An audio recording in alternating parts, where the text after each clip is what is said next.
pour man yoro man personnellement sax dañu war a voter benn loi fële sa assemblée wax ni injure publique ku ko def lii mooy peine bi daan bi lii la ñu sévéral ko. Fata tamit na nga mën a accepter ñuy saaga suñu kilifa yi tamit suñu ay premier ministre suñu ay président. déggoo li ma wax dama ne la saaga baaxul. waaw ne la saaga kenn du ko promouvoir. waaw mais dama la wax ni la dëkk yi développé yëpp. parce que boo jiitoo rek yaa tooñ. Fata su ma déggee ay waxam ci vidéo yi dafa bëgg a wax ni saaga ci Sénégal dañ ko war a banaliser le fait que ñu siy jàpp nit ñi di leen ciy tëj ak yooyu da koy gën a promouvoir.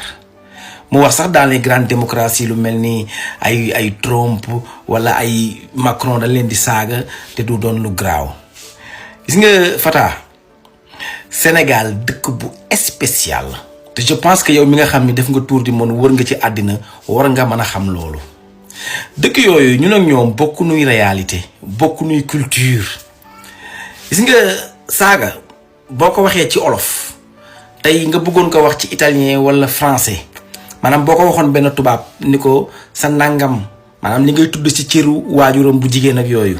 loolu jàppewu ko saaga parce que dafa jàppe ni cër la cër booy tudd rek comme nopp wala bët wala bakken wala dara ñoom ñoo lañ ko dégg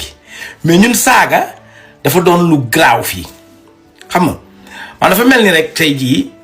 fii Sénégal da ngay gis koo xam ni dafay détourner ay milliards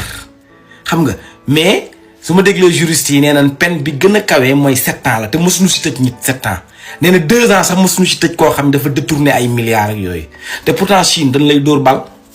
nga dee boo demee États-Unis boo reyee nit am na yenn état yoo xam ni peine de mort la dañ la fay rey maanaam dëkk bu nekk ak ay réalité ma culture am maanaam tey yow waroo promouvoir xam nga